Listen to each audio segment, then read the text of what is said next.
Hey, what's going on, ladies and gents? How are people doing here? Back again with another football recap video. So I just got done watching the Manchester United and the Wolverhampton game, and it's just the same old typical performance from United as you expect them. Not being able to dominate time of possession, not being able to be dominant in midfield, and instead what they do is they just play the same old predictable football that leads to either two things: them losing games or them drawing with opponents that they should have no issues being able to score at least two G's on them. And that's basically the state of Manchester United, I feel like, at this point, because today what I witnessed from Manchester United was just the same old predictable football as I did before in the last game. And today United just absolutely completely shat the bed against Wolverhampton. That's the best way that I can say this because, it's like against Wolverhampton, I mean, we're talking about a club that United can definitely put up at least two or three G's up against.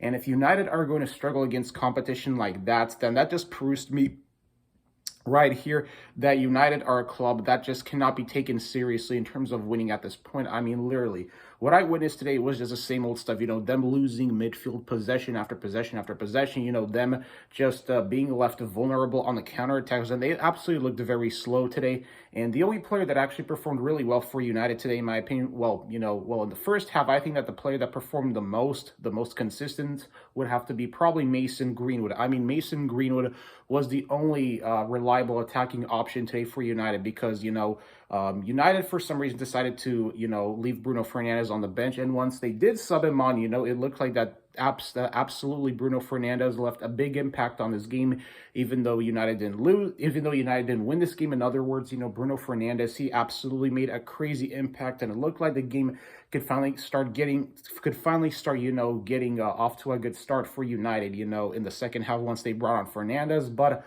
unfortunately, that was not the case. And in my honest opinion, I don't know what needs to happen at Manchester United, but at the end of the day, I don't think it's fair to point the finger at Ralph Rangnick. And the reason why I'm saying this is because, you look at the current midfield, United, let's just say they don't have the best assembled midfield. I think United are going to need a way better midfield if they're supposed to go far and start winning trophies, So I think that they need to allow Rangnick to get a couple of players that can really help benefit the club, and most importantly, start Van de Beek, because I feel like that Van de Beek at this point has become a big outcast for United at games, them not wanting to start him. Like, what is the main reason why they don't want to, give Van de Beek more chances, and instead they're just letting him sit on the bench for like half the freaking season? So it's like, really, I mean, no excuses at United, because I've been reading that apparently there was a sort of division on football Twitter whether Van de Beek was going to want to force a move out of United or whether he was going to stay at the club. But apparently in that case right now, he's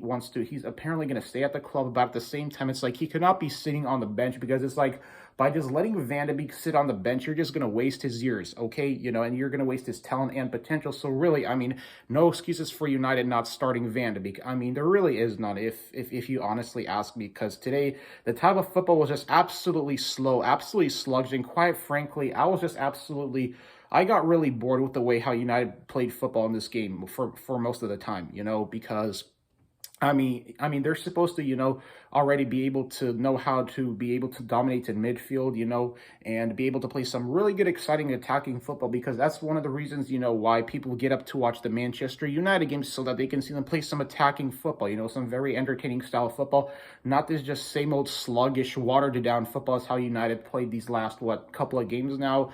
So, I mean, really, tonight's United losing to Wolverhampton, no excuses. They just completely, another game that United gave away, because that's what it seems like has been happening with United, is that they've been giving away all these games left and right, that to the point where, I would not be surprised if Ronaldo chooses to leave Manchester United for a different club, because it's like, at this point, all United are doing is wasting Ronaldo's later years if they're just going to continue to play the same old garbage football week after week after week. So, I mean, really, there's really no other way to say this, Man United.